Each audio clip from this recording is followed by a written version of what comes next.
Republican House member Jeb Hensarling from Texas. He sits on the House Financial Services Committee. He is kind enough to come on and react to President Obama's speech. Jeb, thank you. And I want to begin with the politics. We'll get to the policy in a minute, okay? They're blaming Republicans. The president says there are no new policies from Mr. Boehner, no new ideas, same old stuff. Let's see, cut more taxes for millionaires, cut more rules for corporations. It's all your fault, Jeb Hensarling. It's all John Boehner's fault. Now, this is going to be the Democratic battle cry in the next 2 months. What is your reaction? Well, the American people aren't buying it, number one, and the president has absolutely no credibility on the economy. I mean, he promised us that if we had passed his stimulus package, unemployment would never exceed 8%.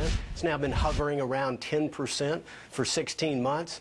We were promised over 3 million new jobs. Instead, we've lost over 3 million jobs under the policies of Barack Obama, Nancy Pelosi, Harry Reid. And so he really doesn't have much credibility. And you're right, it was a blatantly political speech. I mean, he attacked John Boehner by name at least a half a dozen times. I mean, his people are feeling the misery of his policies. As unemployment continues, he's getting more shrill, he's getting more political, and that's too bad, because John Boehner put a proposal on the table that could be bipartisan, and that is, let's roll back spending to 2008 levels, and let's tell people for at least 2 years, no new tax increases. You know, even Mark Zandi, who's the most quoted Democrat economist these days, agrees with that.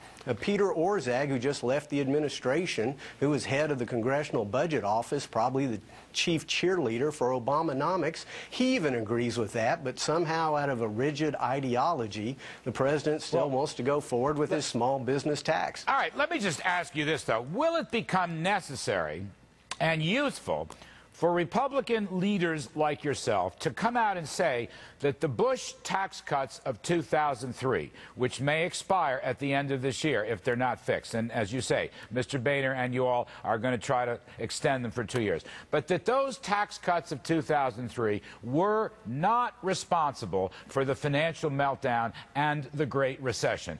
Will it be important for the Republicans to say that and make that case during this 2 months remaining in the campaign? Well, number one, it's a fact, and number two, I don't think the American people believe that. I mean, you can look at history. Once that tax relief occurred, the economy took off, and guess what? Look at the Treasury data, the IRS data. You actually had more tax revenue come in. And as you probably know, Larry, I don't believe there's ever been an instance in the modern era, particularly where we cut the capital gains tax rate and we didn't get more tax revenue. I mean, right now, this economy doesn't have a crisis of capital. It has a crisis of confidence. I mean, they fear the health care bill, what's going to happen to their health care cost. They fear the financial regulatory bill with 342 rulemakings. What's that going to do to their credit opportunities? They certainly fear the debt, the largest debt in America's history that this president and Congress have run up. They know that's inevitably going to lead to either higher taxes or inflation.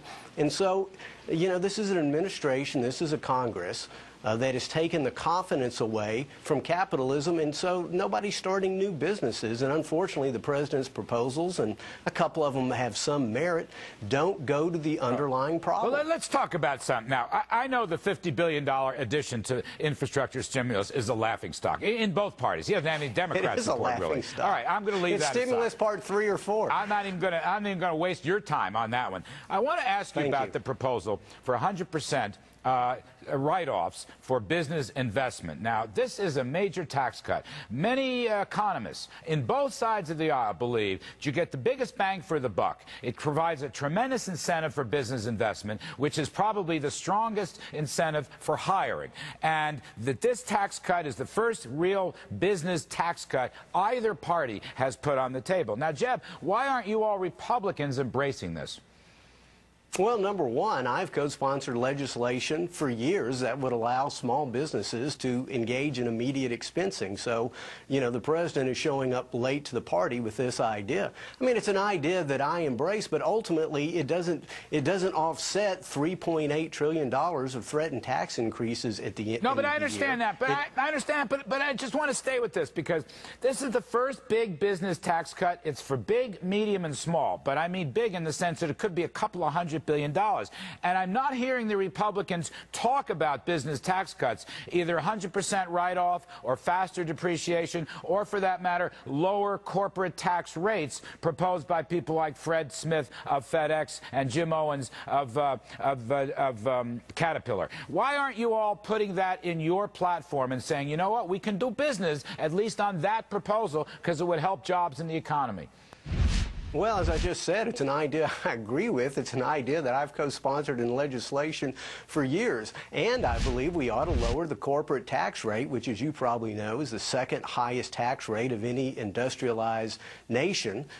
We ought to do that. I didn't hear the president propose that. And again, there are two good ideas that the president has: extension of the R&D, permanent extension of the R&D tax credit. It's just so little to offset so much bad that he has done that it's not fundamentally going to solve the problem. But listen, I'm prepared. You know, I reserve the right to actually read the details of his proposals.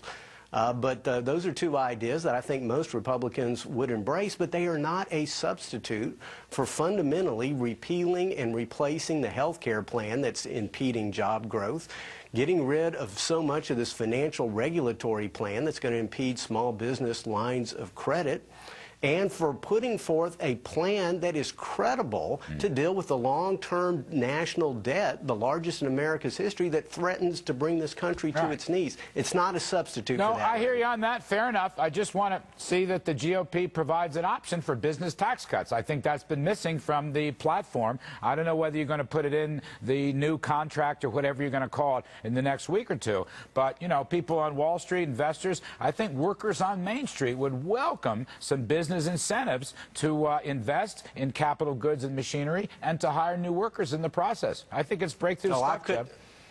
I couldn't agree more, and if I had my way, we would frankly get rid of the capital gains tax, which, as you well know, is threatened to go up by about a third, and the dividends tax by almost 150%.